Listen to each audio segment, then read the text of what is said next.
Umur manusia sekarang rata-rata itu 80 tahun, lalu bayangin kamu bisa hidup sampai 200 tahun. Ini bisa bikin kamu ganti karir sampai 5 kali dalam satu kehidupan.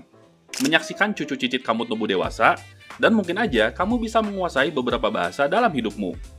Dengan menambah umur manusia menjadi 200 tahun, akan banyak kemungkinan dan hal baru terjadi. Kedengarannya seperti fantasi, seperti cerita tentang elf di Lord of the Ring. Mereka hidup lama dan penuh kebijaksanaan, meski kelihatan agak songong. Nah, bagi para ilmuwan, perpanjangan usia bukan lagi fiksi, melainkan proyek sains yang sedang dalam tahap penelitian. Pertanyaannya, bisakah kita mencapainya?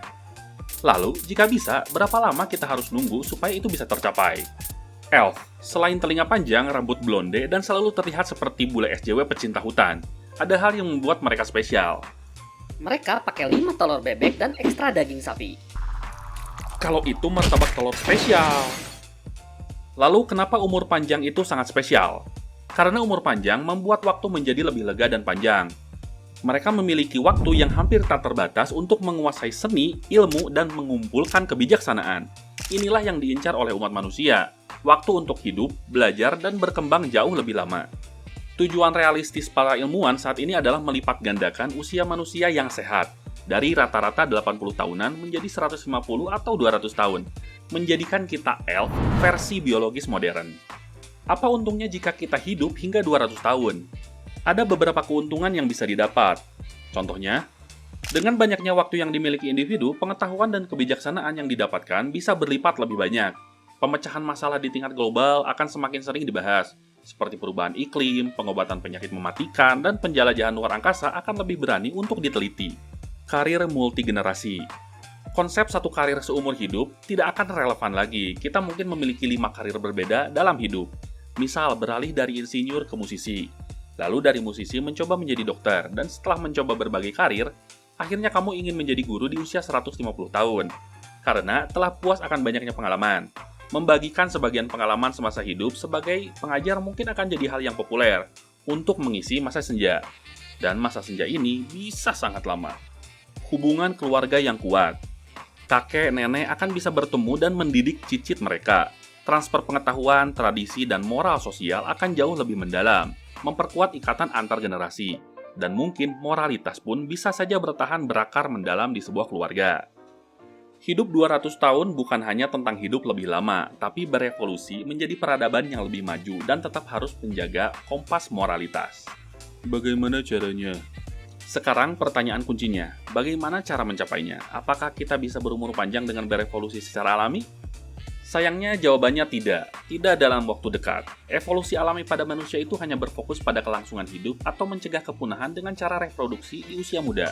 Setelah kita bereproduksi, alam tidak terlalu peduli jika kita hidup sampai 80 atau 200 tahun. Gen yang menyebabkan penyakit di usia tua tidak akan hilang dari pool gen kita. Karena gen itu tidak mencegah kita untuk punya anak dan mengancam kepunahan spesies manusia. Jadi evolusi alami mustahil terjadi, karena menurut seleksi alam, umur pendek manusia lebih efisien untuk mencegah kepunahan. Argumentasi ini bisa didukung oleh artikel ilmiah tentang mutation accumulation theory, yang teorinya diajukan oleh ilmuwan Inggris Peter Medawar dari referensi terkait makalahnya di tahun 1952. Dan antagonistic pleiotropy theory yang ditulis oleh ahli biologi evolusioner Amerika George C. William dalam makalahnya tahun 1957. Satu-satunya jalan adalah intervensi secara eksternal, yaitu melalui sains dan teknologi. Kita harus mengakali batasan biologis kita, dan setidaknya ada beberapa penelitian yang bisa mendekati tujuan kita untuk membuat manusia menjadi berumur panjang. 1. Rekayasa genetik. Kita perlu kemampuan untuk memperbaiki DNA yang rusak dan meregenerasi sel. Ini seperti memperbaiki kode sumber tubuh kita, seperti penemuan CRISPR-Cas9, memungkinkan kita mengedit gen dengan presisi. Tapi penerapannya untuk memperlambat penuaan masih sangat eksperimental. Para ilmuwan sedang mencoba menargetkan gen tertentu yang terkait dengan penuaan, tetapi resiko efek samping yang tidak terduga masih menjadi kekhawatiran besar. Terapi sel punca atau stem cell juga sudah digunakan, tapi sebagian besar masih dalam tahap uji klinis untuk meregenerasi jaringan atau mengobati penyakit tertentu.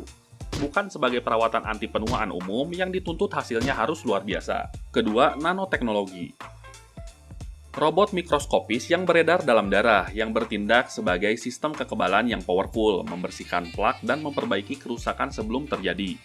Nanobot untuk memperbaiki sel dari dalam tubuh masih merupakan konsep fiksi ilmiah.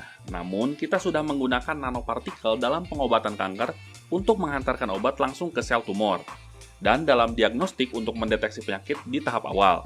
Ini adalah langkah awal yang menjanjikan, tapi integrasi nanobot ke tubuh manusia untuk perbaikan konstan masih menjadi tantangan teknis yang sangat besar.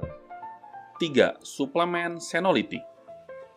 Ini adalah obat yang secara selektif menghancurkan sel-sel tua yang sudah berhenti membelah, yang merupakan sumber utama peradangan dan penuaan.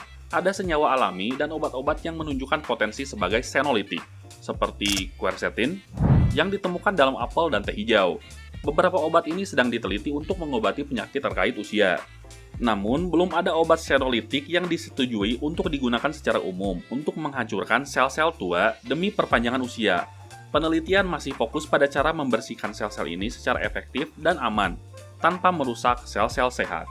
4. Organ buatan. Jika organ vital kita gagal, kita akan menggantinya dengan organ buatan yang dicetak 3D, yang jauh lebih kuat, tahan lama, dan tidak akan ditolak oleh tubuh. Teknologi organ buatan, terutama dengan pencetakan 3D atau bioprinting, telah mencapai kemajuan yang signifikan. Ilmuwan sudah berhasil mencetak jaringan kulit, tulang rawan, bahkan organ yang lebih kompleks seperti hati mini. Namun, menciptakan organ buatan yang sepenuhnya fungsional dan dapat bertahan lama di dalam tubuh manusia, apalagi yang lebih kuat dari organ asli, masih membutuhkan terobosan besar dalam hal material, sel, dan vaskularisasi, atau pembuatan pembuluh darah. Saat ini organ buatan lebih sering digunakan sebagai jembatan sementara sampai organ donor yang cocok tersedia. Secara keseluruhan, kita memiliki teknologi yang memberikan harapan, tetapi perjalanannya masih sangat panjang. Tantangan terbesar bukan hanya menciptakan teknologi-teknologi ini, tetapi juga membuatnya aman, efektif, dan terjangkau secara luas. Kapan teknologi ini terwujud? Kita sudah memiliki fondasi untuk semua teknologi ini. Percepatan teknologi sangat eksponensial. Jika mengacu kepada teori Moore yang menyatakan bahwa jumlah transistor dalam sirkuit di semikonduktor berlipat ganda setiap 2 tahun, meskipun hukum Moore mungkin melambat, prinsipnya menunjukkan bahwa kemajuan teknologi tidak linear, melainkan semakin cepat seiring waktu. Senolytic sudah ada dalam uji klinis, dan kita bisa melihat obat yang disetujui untuk perpanjangan usia mungkin dalam 10 atau 20 tahun ke depan. Rekayasa genetik yang aman dan efektif untuk anti penuaan mungkin siap dalam 20-40 tahun. Lalu untuk nanoteknologi canggih dan organ buatan yang powerful adalah yang paling menantang. Perkiraan teknologi yang sesuai harapan akan siap dalam 50-100 tahun mendatang. Singkatnya, dalam 50 hingga 100 tahun ke depan, mungkin kita akan mulai melihat hasil yang sangat signifikan. Kita sudah melihat upaya nyata. Lihatlah Brian Johnson, miliarder ini menghabiskan jutaan dolar per tahun untuk program anti penuaan, di mana dia secara harfiah memiliki tim dokter yang mencoba mengembalikan usia biologisnya ke usia 18 tahun melalui diet ketat, suplemen, dan pemeriksaan konstan. Meskipun ekstrim, usahanya menunjukkan bahwa manusia modern sudah mulai menganggap umur panjang sebagai masalah teknis yang harus diselesaikan. Kesimpulan. Jadi, bisakah kita panjang umur seperti elf? Secara biologis, kita tidak dirancang untuk itu, tetapi kecerdasan dan teknologi kita memberi kita jalan keluar melalui rekayasa genetik, nanoteknologi, senolytic, dan organ buatan. Kita secara aktif menulis ulang nasib biologis kita. Perjalanan menuju 200 tahun bukanlah tentang mengalahkan kematian, tetapi menggapai kehidupan yang lebih lama, lebih sehat, dan lebih bermakna. Bagaimana menurut kamu? Apakah kamu mau hidup sampai 200 tahun? Kamu bisa tuliskan di kolom komentar di bawah. Dan jika ada kekurangan atau bahkan kesalahan dari materi saya di video ini, kamu bisa tulis juga di kolom komentar. Jangan lupa like, share, dan subscribe. Makasih sudah nonton. Dadah!